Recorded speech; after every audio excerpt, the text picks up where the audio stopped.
여러분, 제가 한국에서 연봉이 1.5배 올랐다고 하면 믿으시겠어요? 이 이야기를 하면 일본에 있는 친구들은 믿지 않으려고 해요. 아니, 한국이 일본보다 연봉이 높다고. 설마, 일본이 기술 강국인데 한국이 더 기회가 많다니 말이 돼? 하지만 이건 사실입니다. 그리고 저는 그걸 몸소 경험한 사람입니다. 안녕하세요. 저는 일본 도쿄에서 태어나 자란 이토마이, 29살입니다. 와세다 대학교에서 경영학을 전공했고 졸업 후 일본에서 손꼽히는 컨설팅 회사에 취직했어요. 한마디로 부모님과 주변에서 인정하는 엘리트 코스를 밟아온 사람이죠. 저희 부모님은 전형적인 일본 보수 세대예요. 아버지는 공무원, 어머니는 교사로 일하시며 늘 이렇게 말씀하셨죠. 좋은 대학 가서 안정적인 회사에 들어가면 평생 걱정 없이 살 수 있다. 그리고 또 한 가지, 어릴 때부터 부모님은 한국은 이유 없이 일본을 욕하는 나라라고 말씀하셨어요. 한국은 일본을 미워하는 나라야. 괜히 엮이지 않는 게 좋아. 일본이 도와줬는데도 맨날 반일한다니까. 저는 어릴 때부터 이런 말을 듣고 자랐지만 솔직히 크게 신경 쓰지 않았어요. 한국에 대해 관심이 없었고 굳이 알고 싶지도 않았으니까요. 잠깐 여러분 그거 아세요? 여러분의 구독, 좋아요, 알림 설정은 저에게 가장 큰 힘이 됩니다. 클릭 한 번으로 제게 큰 힘을 주시길 바라요. 하지만 몇 년이 지나면서 일본 사회에 대한 불안감이 커지기 시작했습니다. 처음으로 위화감을 느낀 건 제가 입사한 지 4년 차가 되었을 때였어요. 같이 입사했던 동기들이랑 퇴근 후 술을 마시면서 이런 대화가 오갔어요. 너희 연봉 올해 얼마나 올랐어? 거의 안 올랐어. 우리 회사 기본 인상률이 2%잖아. 와, 진짜 물가 오르는 거에 비하면 거의 없는 거네. 그렇습니다. 일본은 연봉이 거의 오르지 않는 나라입니다. 특히 엔화 가치가 폭락하면서 실질 소득이 줄어들고 있었어요. 예전에는 해외여행도 자주 다녔는데 이제는 한국에 여행 가는 것도 부담될 정도였어요. 월급이 오르기는커녕 점점 생활이 힘들어졌습니다. 퇴근 후 집에 돌아와 한숨을 쉬는 날이 많아졌어요. 결국 저는 깨닫게 되었습니다. 내가 생각했던 좋은 미래와는 거리가 멀다. 이대로라면 앞으로 희망이 보이지 않는다. 실망스러웠습니다. 그러던 어느 날 회사에서 새로운 프로젝트를 맡게 되었습니다. 어떤 일본 IT 기업이 한국의 테크 기업과 협업을 검토하는 프로젝트였죠. 솔직히 말해서 저는 처음에 이렇게 생각했어요. 일본이 기술 강국인데 왜 굳이 한국이랑 협업하려는 거지? 하지만 한국의 IT 기업을 분석하면서 충격적인 사실을 알게 되었습니다. 반도체, 배터리, AI, 전자상거래, 게임 분야에서 한국이 일본을 앞서고 있다. 한국 기업의 평균 연봉이 일본보다 높아지고 있다. 한국의 대기업들은 빠른 의사결정과 공격적인 해외 진출로 글로벌 시장을 장악하고 있다. 특히 평균 연봉 역전은 저에게 큰 충격이었어요. 설마 한국에서 일하면 일본보다 더 많이 벌 수 있다고? 저는 그날 밤 한국 IT 업계에 대한 정보를 더 찾아봤어요. 그리고 또 한 가지 놀라운 사실을 발견했죠. 한국 기업들은 성과급이 높고 연봉 인상 속도가 일본보다 빠르다. 저는 이때 처음으로 고민하기 시작했어요. 혹시 나도 한국에서 일할 수 있을까? 하지만 한국으로 이직을 결심하기까지는 시간이 좀 걸렸어요. 솔직히 말해서 가장 큰 걸림돌은 부모님이었어요. 하루는 저녁 식사 자리에서 조심스럽게 말을 꺼냈습니다. 엄마, 아빠, 나 한국에서 일해볼까 생각 중이야. 부모님의 젓가락이 멈췄습니다. 아버지는 표정이 굳었고 어머니는 헛웃음을 지으며 말했어요. 뭐, 한국에서 일한다고? 왜 하필 한국이야? 일본에도 회사가 많은데 설마 일본이 싫어서 가는 건 아니겠지? 갑자기 공기가 싸늘해졌어요. 저는 침착하게 설명하려 했어요. 아니, 싫어서가 아니라 한국이 지금 IT 업계에서 더 기회가 많아. 연봉도 높고 성장 가능성이 크거든. 하지만 아버지는 고개를 저으며 단호하게 말씀하셨어요. 그건 다 한국이 자기네 나라를 좋게 보이려고 과장하는 거야. 한국이 일본을 따라잡았다는 말, 다 선동이야. 어머니도 한숨을 쉬며 덧붙였어요. 한국에서 일하면 나중에 일본에서 다시 취업하기 힘들어질 거야. 괜히 반일 감정 있는 나라에서 어려움 겪지 말고 그냥 일본에서 자리 잡아. 솔직히 부모님의 반응은 예상했지만 막상 직접 들으니 마음이 복잡했습니다. 내가 일본을 배신하는 것도 아니고 그냥 더 좋은 기회를 찾고 싶은 건데 하지만 저는 더 이상 일본에서 버틸 자신이 없었어요. 이대로 있으면 평생 연봉 2에서 3% 오르면서 경제 불황을 버티는 삶을 살아야 할 거예요. 저는 조심스럽지만 단호하게 말했어요. 그래도 난 한국에 가볼래. 아버지는 한숨을 쉬며 고개를 돌렸고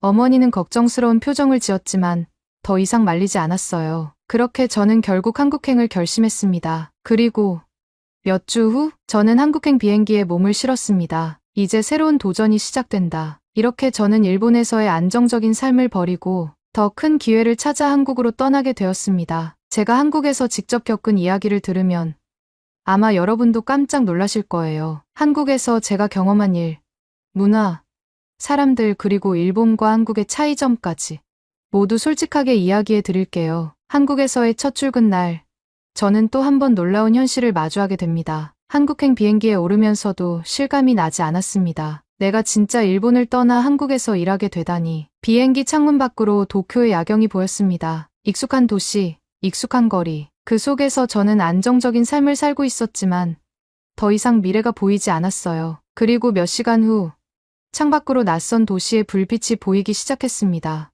서울. 비행기가 착륙하고 공항에 내리는 순간 새로운 현실이 펼쳐졌습니다. 이제부터는 진짜 한국에서 살아가야 하는 상황이었어요. 한국에서 제가 일하게 된 곳은 글로벌 IT 기업이었습니다. 정확히 말하면 한국 본사를 두고 있지만 해외 사업도 활발하게 하는 기업이었어요. 연봉은 일본에서 받던 것보다 1.5배 높았고 성과급까지 포함하면 거의 2배 가까운 수준이었습니다. 하지만 한국에서의 첫 출근 날, 저는 또 한 번 문화적 충격을 받았어요. 출근 첫날 아침, 사무실에 들어서자 한국인 직원들이 저를 반갑게 맞이해 주었습니다. 이토 마이 씨죠.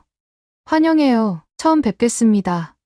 앞으로 잘 부탁드려요. 다들 밝고 활기찼어요. 그런데 더 놀라운 건 분위기였습니다. 수평적인 조직 문화, 빠른 의사결정, 효율적인 업무 방식. 일본 회사에서는 상사가 말하면 무조건 따르는 문화가 있었습니다. 하지만 한국에서는 젊은 직원들도 적극적으로 의견을 냈어요. 회의 때도 그랬습니다. 일본에서는 상사가 말하면 다들 조용히 듣고 고개만 끄덕였어요. 하지만 한국에서는 주니어 직원들도 거리낌 없이 의견을 냈습니다. 이 부분은 이렇게 개선하면 더 좋을 것 같습니다. 경쟁사 데이터를 보니 이런 방향도 고려해 볼 만해요. 제가 일본에서 일하면서 봐왔던 풍경과는 완전히 다른 모습이었어요. 하지만 이런 점이 오히려 저를 긴장하게 만들었습니다. 나도 저렇게 적극적으로 의견을 내야 할까? 괜히 나섰다가 실수하면 어떡하지?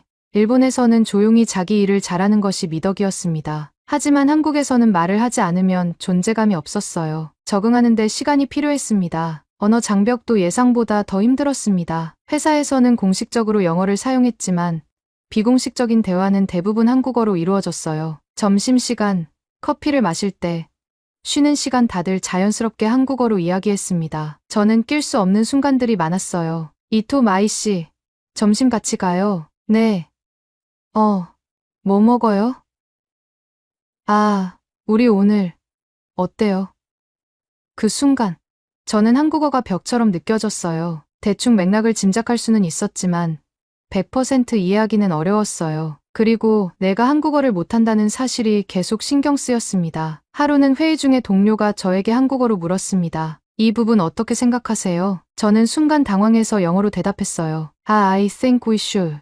그런데 내 말을 듣던 직원들이 조금 난감한 표정을 지었습니다. 그제야 깨달았어요. 영어를 할 줄 아는 직원들도 한국어가 더 편한 거였습니다. 저는 결심했습니다. 무조건 한국어를 배워야겠다. 퇴근 후 한국어 학원에 등록했어요. 틈날 때마다 단어를 외우고 문장을 익혔습니다. 동료들에게 부탁해서 매일 한 문장씩 한국어로 말하기 연습도 했어요. 마이 씨, 오늘 뭐 먹었어요?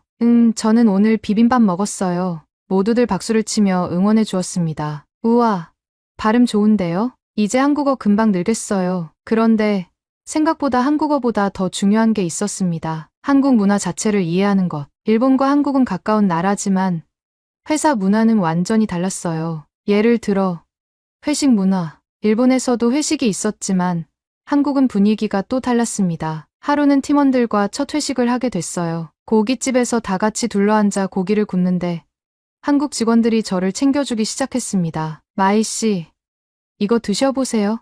이건 쌈장이랑 같이 먹으면 맛있어요. 분위기가 너무 따뜻하고 좋았지만 갑자기 잔이 제 앞에 놓였습니다. 마이 씨, 한잔 할 수 있죠? 저는 순간 멈칫했어요. 사실 저는 술을 잘 못 마셨습니다. 하지만 거절하는 분위기가 아니었어요. 한국에서 술 문화가 중요하다는 걸 들었지만 직접 겪어보니 실감이 났습니다. 결국 잔을 들고 한 모금 마셨습니다. 그러자 팀원들이 환하게 웃으며 말했어요. 오, 역시 마이 씨?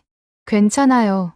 천천히 드세요. 그날 저는 비록 많이 마시지는 않았지만 그들과 더 가까워질 수 있었습니다. 이렇게 한국에서의 생활이 서서히 익숙해지고 있었어요. 하지만 아직 가장 큰 도전이 남아 있었습니다. 한국에서의 생활이 어느 정도 익숙해질 무렵 나는 이제 완전히 적응했다고 생각했습니다. 출근길 지하철도 익숙해졌고 한국어도 조금씩 늘어서 동료들과 간단한 대화 정도는 할 수 있게 되었어요. 회의에서도 의견을 내기 시작했고 성과를 인정받으며 한국의 직장 문화에도 자연스럽게 스며들어가고 있었습니다. 그리고 어느 날 동료들과 함께 저녁을 먹으러 가게 되었습니다. 우리가 향한 곳은 회사 근처에 있는 작은 백반집이었어요. 이곳은 팀원들이 자주 찾는 단골집으로 오래된 가게지만 음식 맛이 뛰어나고 정감 있는 분위기가 인상적이었습니다. 입구에는 손으로 직접 쓴 메뉴판이 걸려 있었고 따뜻한 국물 냄새가 가게 안을 가득 채우고 있었어요. 문을 열고 들어서자 늘 그렇듯 할머니 한 분이 환한 미소로 우리를 맞이하셨습니다. 어머,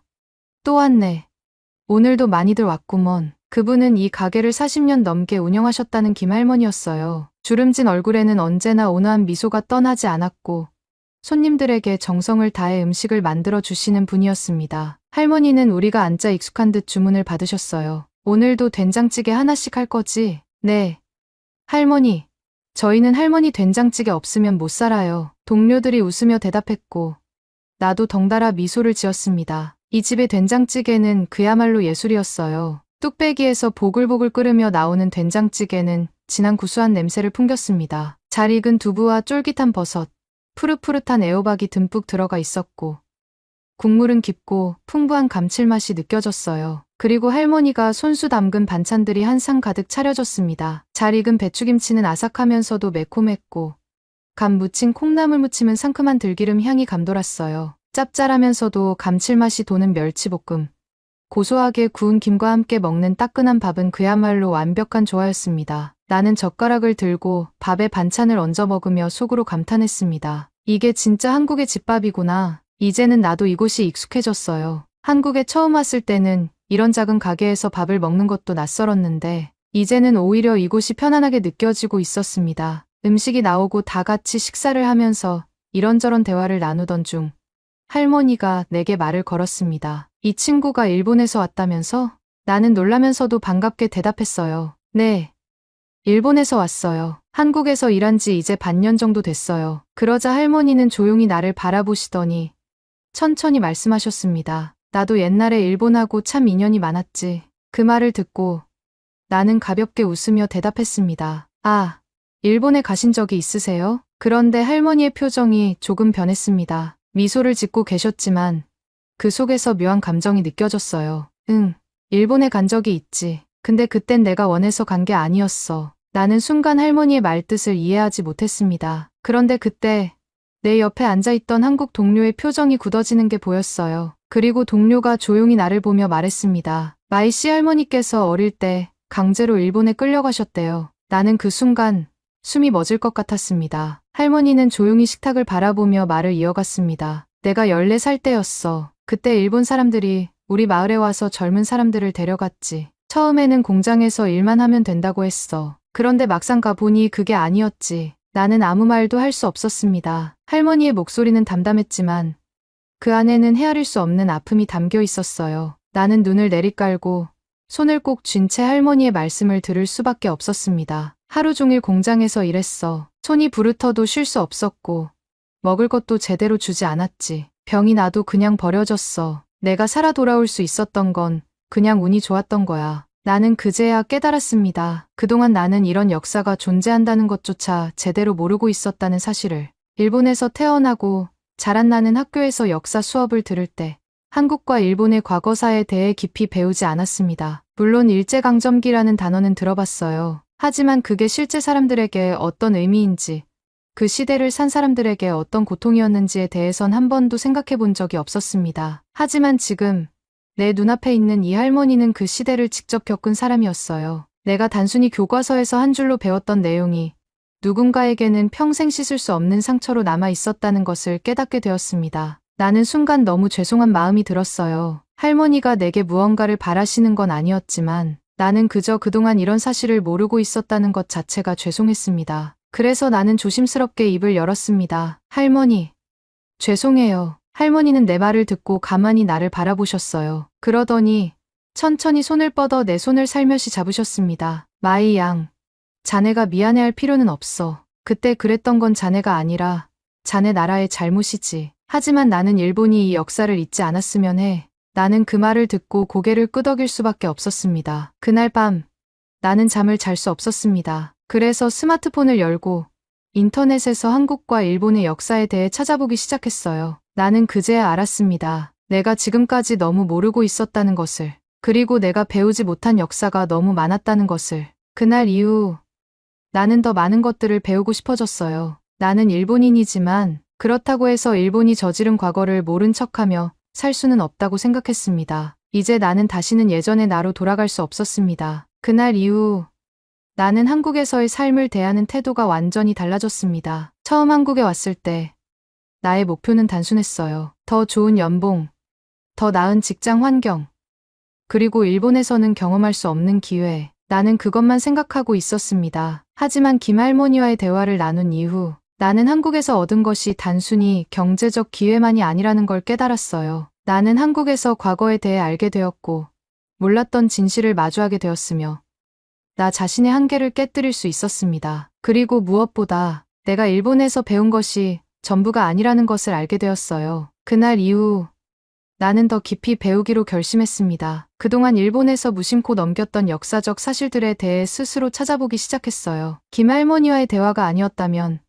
나는 여전히 내가 배운 것만이 진실이라고 믿고 있었을지도 모릅니다. 그러던 중 우연히 한국에서 열리는 한 전시회를 알게 되었어요. 일제강점기 강제노역 피해자 기록전. 전시회에 가보니 강제노역으로 끌려갔던 사람들의 증언과 당시의 사진들이 전시되어 있었습니다. 녹슨 곡괭이, 낡은 작업복, 그리고 거칠고 상처투성이인 손을 찍은 사진들. 나는 그 자리에서 한참을 서 있었어요. 책으로만 접했던 이야기들이 눈앞의 증거들로 생생하게 다가왔습니다. 나는 내가 일본에서 살아오면서 한 번도 보지 못한 것들을 보고 있었어요. 일본에서는 이런 역사적 사실들을 자세히 알려주지 않았습니다. 그나마 책에서 한두 줄 나오는 정도였지만 그것이 사람들의 삶에 어떤 상처를 남겼는지까지는 배우지 못했어요. 그제야 깨달았습니다. 내가 모르는 것은 존재하지 않는 것이 아니다. 내가 알지 못했다고 해서 그 상처가 사라지는 것은 아니었어요. 나는 그곳에서 한참을 서 있다가 조용히 방명록을 펼쳐 들었습니다. 그리고 내 마음을 솔직하게 적었어요. 나는 일본에서 태어나고 자랐지만 일본이 저지른 일들을 제대로 배우지 못했습니다. 이곳에서 보고 들은 것들을 절대 잊지 않겠습니다. 그렇게 나는 나 자신에게도 그리고 이곳에 남겨진 사람들에게도 다짐했어요. 그 후로도 나는 계속해서 한국에서 살아가며 한국을 이해하기 위해 노력했습니다. 그리고 어느 날 예상치 못한 변화가 찾아왔어요. 회사에서 함께 일하던 동료가 내게 말을 걸었습니다. 마이 씨, 혹시 일본어 강의 같은 거 할 생각 없어요? 네. 일본어 강의요? 응. 회사 직원들 중에 일본어 배우고 싶어 하는 사람들이 많거든요. 특히 일본과 협업할 기회가 점점 늘어나서 다들 일본어 공부에 관심이 많아요. 마이 씨가 가르쳐 주면 다들 좋아할 것 같은데 나는 그 말을 듣고 잠시 고민했어요. 사실 나는 일본어를 가르쳐 본 적이 없었습니다. 그리고 무엇보다도 내가 과연 이곳에서 일본어를 가르치는 역할을 맡아도 되는 걸까 하는 생각이 들었어요. 나는 이제야 한국과 일본의 관계에 대해 제대로 알아가기 시작한 사람이었고 아직도 내가 모르는 것들이 너무 많았습니다. 하지만 한편으로는 이런 생각도 들었어요. 내가 일본에서 배운 것과 한국에서 경험한 것들을 함께 이야기할 수도 있지 않을까. 나는 결국 동료의 제안을 받아들이기로 했습니다. 그리고 몇 주 후 회사에서 실무 일본어 특강이라는 이름으로 내 첫 강의가 시작되었어요. 처음에는 단순한 비즈니스 일본어 수업이었어요. 하지만 시간이 지나면서 나는 자연스럽게 일본과 한국의 문화 차이에 대한 이야기도 하게 되었습니다. 그리고 어느 날 수업이 끝나고 한 직원이 내게 다가왔어요. 마이 씨, 일본에서는 역사 교육을 어떻게 해요? 나는 순간 멈칫했습니다. 하지만 이번에는 예전처럼 피하지 않았어요. 솔직히 말하면 일본에서는 이런 역사에 대해 깊이 배우지 않아요. 학교에서도 간략하게만 배우고 넘어가는 경우가 많고 많은 사람들이 그냥 관심을 갖지 않고 지나쳐요. 그 직원은 고개를 끄덕이며 말했습니다. 그렇군요. 사실 저도 이번에 마이 씨 강의를 들으면서 일본과 한국이 정말 다른 부분이 많다는 걸 많이 느꼈어요. 나는 그 말을 듣고 가만히 생각했어요. 내가 일본에서 태어났다는 이유만으로 일본이 한 일을 무조건 감싸야 할 필요는 없다. 그리고 한국에서 살아간다는 이유만으로 한국의 모든 것이 완벽하다고 생각할 필요도 없다. 내가 할 수 있는 일은 그저 있는 그대로의 사실을 보고 배우고 그리고 전하는 것이 아닐까. 나는 그날 이후 일본과 한국 사이에서 내가 해야 할 역할에 대해 진지하게 고민하게 되었습니다. 그러던 중 나는 또 한 번 충격적인 사실을 알게 되었습니다. 강제노역뿐만 아니라 위안부 문제도 있었다는 것. 김할머니처럼 어린 나이에 끌려가 평생 상처를 안고 살아온 분들이 많다는 걸 알고 나는 할 말을 잃었어요. 그동안 일본에서 이 문제를 단순한 과거의 일 정도로만 배우고 넘어갔다는 사실이 부끄러웠습니다. 나는 더 이상 이 모든 사실을 모른 척할 수 없었습니다. 몇 달 후 나는 부모님께 전화를 걸었습니다. 엄마, 아빠, 저 한국에서 계속 살아보려고 해요. 부모님은 잠시 침묵하더니 예상했던 반응을 보였습니다. 아직도 한국에 있을 생각이야? 너 거기서 더 오래 있으면 일본에서 돌아오기 힘들어질 수도 있어. 나는 조용히 웃으며 대답했습니다. 괜찮아요. 전 이제 일본으로 돌아가더라도 예전처럼 살지는 않을 것 같아요. 내가 한국에서 배운 것들, 경험한 것들, 그리고 깨달은 것들, 그 모든 것이 이제 내 일부가 되었어요. 나는 한국에서 단순히 돈을 벌기 위해 온 게 아니었어요. 처음에는 그렇게 생각했지만 결국 이곳에서 나는 더 넓은 세상을 보고 더 많은 것을 배우고 그리고 변화할 수 있었습니다. 이제 나는 더 이상 일본에서 자라면서 배운 것들만을 정답이라고 생각하지 않아요. 그리고 한국에서 배운 것들도 마찬가지예요. 나는 앞으로도 계속해서 배우고 내가 할 수 있는 방식으로 사람들에게 이야기할 것입니다. 내가 일본에서 배운 것과 한국에서 경험한 것들, 그 모든 것을 솔직하게 이야기하는 사람이 되고 싶어요. 이제 나는 예전의 나로 돌아갈 수 없다. 나는 한국에서 정말 많은 것을 배웠어요. 그리고 나는 아직도 배우는 중입니다. 오늘의 이야기는 여기까지입니다. 오늘의 사연이 마음에 드셨다면 구독, 좋아요 부탁드리겠습니다. 소중한 시간 긴 이야기 끝까지 들어주셔서 진심으로 감사합니다. 앞으로도 더 좋은 사연으로 여러분을 찾아오겠습니다. 시청해주셔서 감사합니다. 해주셔서 감사합니다. 해주셔서 감사합니다.